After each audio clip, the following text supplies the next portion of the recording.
शेतकरी बांधवांसाठी आताच्या क्षणाची सर्वात महत्त्वाची आणि मोठी बातमी. कांदा संदर्भातील कांद्याच्या भावात वाढ होणार का, कधी, किती आणि कशामुळे होणार, काय महत्त्वाचे कारण, सविस्तर थोडक्यात संपूर्ण अपडेट बातमी आपण व्हिडिओच्या माध्यमातून जाणून घेण्याचा प्रयत्न केला. तरी महाराष्ट्रातील तमाम कांदा उत्पादक शेतकरी बांधवांना एकच विनंती, व्हिडिओ शूट अतिशय महत्त्वाचा व्हिडिओ जर आवडला तर लाईक करा. चॅनल असा तर माझा शेतकरी चॅनल सबस्क्राईब करून दुसरं व्हिडिओ कमेंट तुमच्यापर्यंत सर्वत्र पोहोचच तेच करू शकता. एकंदरीतच महत्त्वाची ही बातमी आहे. कांदा धोरण समितीला मुदतवाढ, वर्षी सरले तरी अहवाल नाही. राज्य सरकारने कांदा धोरण समितीला 14 ऑगस्ट 2024 पर्यंत मुदतवाढ देण्याचा निर्णय नुकताच घेतला आहे. याबाबत शासन निर्णय शुक्रवारी जारी करण्यात आला आहे. राज्य कृषी मूल्य आयोग अध्यक्ष पाशा पटेल यांच्या अध्यक्षतेखाली 12 जून 2025 रोजी समिती गठीत करण्यात आली.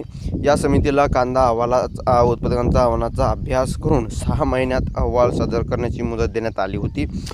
परंतु सुरुवातीपासून समितीच्या अहवालाचे कामकाज रेंगाळत असून वर्ष सरले तरी समिती अहवाल सादर करत नाही. त्यामुळे समितीला मुदतवाढ देण्यात आली आहे.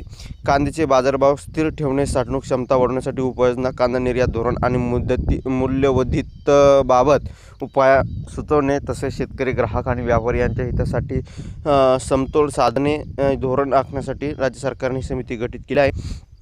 कांद्यासाठी टोमॅटोचे ही धोरण राज्य सरकारने कांदा धोरण निश्चित करण्यासाठी नेमलेल्या समितीला टोमॅटो धोरण निश्चित करण्याची जबाबदारी दिली आहे. तर त्यासाठी शुद्धीपत्र काढण्यासाठी आल्यानंतर 45 दिवसात अहवाल सादर करण्याचे आदेश दिले आहे. समितीला खर्चाची तरतूद, राज्य सरकारने स्थापन केलेल्या समितीला खर्चाची तरतूद करण्यात आली नाही. तसेच समिती सदस्य संख्या वाढवण्यात आली, परंतु सदस्यांना मानधन आणि प्रवास भत्ता मिळताना सदस्य बैठक हजर राहत नसल्याची माहिती समोर आली आहे. त्यामुळे समितीच्या सदस्यांना अभ्यास दौऱ्यासाठी निधीच मिळाला नसून खोळंबा झाल्याची चर्चा निर्माण झाली. धन्यवाद.